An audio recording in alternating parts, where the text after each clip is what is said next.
Yeah.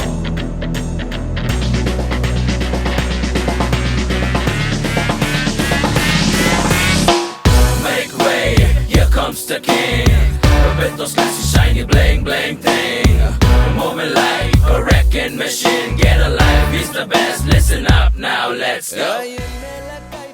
படத்தோட hero Vijay Antony sir நம்ம முன்னாடி இருக்காரு. எப்படி கத்துறோம் எல்லாரும்?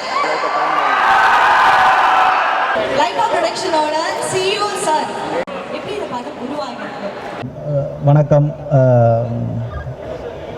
ஃபஸ்ட்டு லைகா ப்ரொடக்ஷனோட ஃபஸ்ட்டு படம் கத்தி விஜய் சாரோட அது பெரிய மாபெரும் வெற்றி படமாக அமைந்தது எல்லாருக்கும் உங்களுக்கு தெரியும். அடுத்தது வந்து சூப்பர் ஸ்டாரோட 2.0 ரோபோ 2 சங்கர் சார் டைரக்ஷனில்.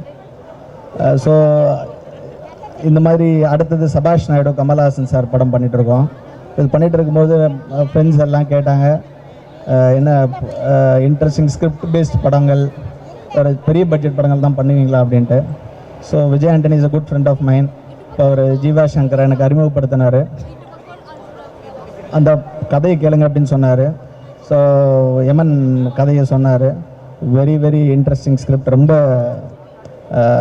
இன்ட்ரெஸ்டிங்கான ஸ்கிரிப்ட், ஆரம்பம் முதல் இறுதி வரை மிகவும் விறுவிறுப்பான ஒரு ஸ்கிரிப்டு. ஸோ அதை கேட்டுட்டு அந்த இமீடியட்டாக அதை பண்ணலாம் அப்படின்னு சொல்லி டிசைட் பண்ணோம். செகண்ட் கொஸ்டின், நம்மளோட விஜய் ஆண்டனி சார் வந்து பார்த்தீங்கன்னா நிறைய படங்களுக்கு நிறைய மியூசிக் போட்டிருக்காரு.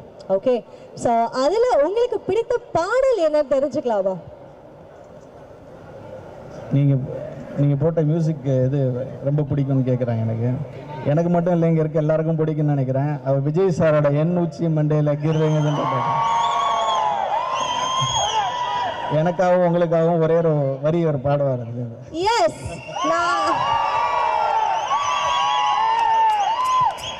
Justo alamas mi casa, su mi casa, shu.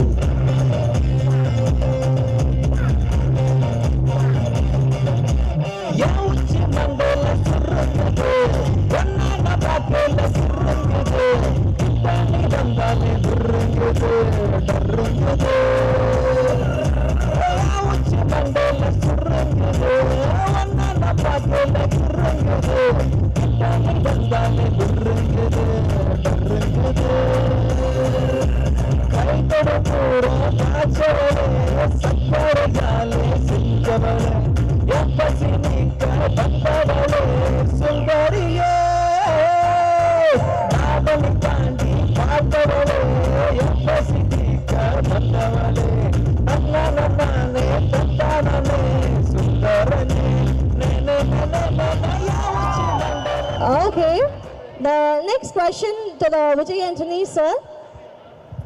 So நம்ம லைகா ப்ரொடக்ஷனில் வந்து பார்த்தீங்கன்னா ஒர்க் பண்ண உங்களோட எக்ஸ்பீரியன்ஸ் எப்படி இருந்துச்சுன்னு எங்களோட ஷேர் பண்ணலாம். ரொம்ப ரொம்ப நல்ல எக்ஸ்பீரியன்ஸ். நிறைய ஃப்ரெண்ட்ஸ் கிடச்சிருக்காங்க எனக்கு ஆக்சுவலாக. உண்மையிலேயே உள்ளே போகும்போது வந்து ரொம்ப எனக்கு பெரிய ட்ரீமாக இருந்துச்சு. நான் இது வரைக்கும் வெளி கம்பெனி கூட இந்த படத்துக்கு ஒர்க் பண்ணதில்லை. நான் வந்து இந்த மாதிரி நல்ல கதை ஒன்று இருக்குது சார், எனக்காக ப்ரொடியூஸ் பண்ணுறீங்களான்னு சொல்லிட்டு லைக் ராஜு சார்கிட்ட கேட்டுக்கிட்டேன். கேட்ட உடனே கதை கேட்ட மறு செகண்டே வந்து ட்வீட் பண்ணிடலாம் நாளைக்குன்னு சொல்லிட்டு ஆர்வம் காட்டினார். இன்றைக்கி வரைக்கும் இந்த ஈவெண்ட் நடத்துறதெல்லாம் கூட முழுக்க முழுக்க அவரோட இன்வால்மெண்ட்டு தான். இதை பப்ளிசிட்டி பண்ணணும், பெருசாக ரீச் பண்ணணும், இது எந்த டேட்டில் ரிலீஸ் பண்ணலாம் இந்த படத்தை அப்படின்றது வரைக்கும் இன்னையிலேருந்தே ரொம்ப ரொம்ப பிளான் பண்ணி நல்லா பண்ணுறாங்க. பெரிய வழியில் வர்ற மகா சிவராத்திரி அன்னைக்கு ரிலீஸ் பண்ணுறதுக்காக சார் பிளான் பண்ணிட்டு இருக்காங்க. ஓகே, நம்ம எல்லாரும் வந்து ஸ்க்ரீனில் பார்க்க போகிறோம். Thank you so much. இந்த பிஸி ஷெடியூலில் ஜீவா சங்கர் சார் வந்திருக்கீங்க. உங்கள்கிட்ட வந்து என்ன கொஸ்டின்னா வந்துட்டு நம்ம விஜய் ஆண்டனி சாரோட ஃபர்ஸ்ட் மூவி, அதாவது நான் படம் வந்து பண்ணியிருந்தீங்க. இது செகண்ட் மூவி எவன் படம். ஸோ அந்த ஒர்க்கிங் எக்ஸ்பீரியன்ஸ் பற்றி நீங்கள் எங்களுக்காக சொல்லுங்கள்.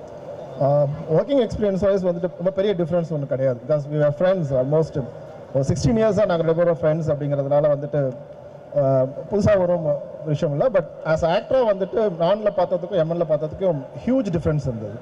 இடையில வந்துட்டு ஒரு 5 ஃபிலிம்ஸ் பண்ணியிருந்தாரு. அந்த டிரான்ஸ்ஃபர்மேஷன் பார்க்க முடிஞ்சது பர்ஃபார்மன்ஸ் சைடில். ஸோ மேபி அதை வேணால் சொல்லலாம். Thank you so much. என் மேல கை வச்ச காலே அந்திருண்டா உன்னோட தாலே, நீ என் மேல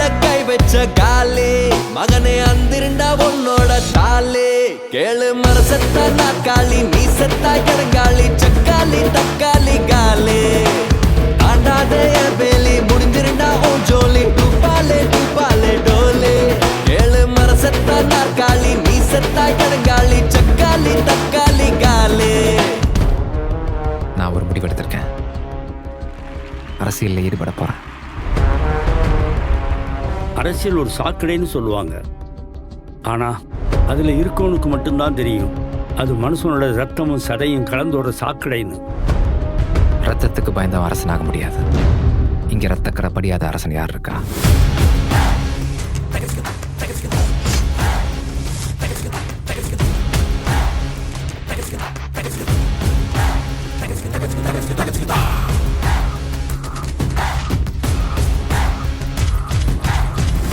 இது சகுனிகளும் சாணக்கியங்களும் ஆடுற ஆட்டம்னு நான் அவனுக்கு புரிய வைக்கிறேன்.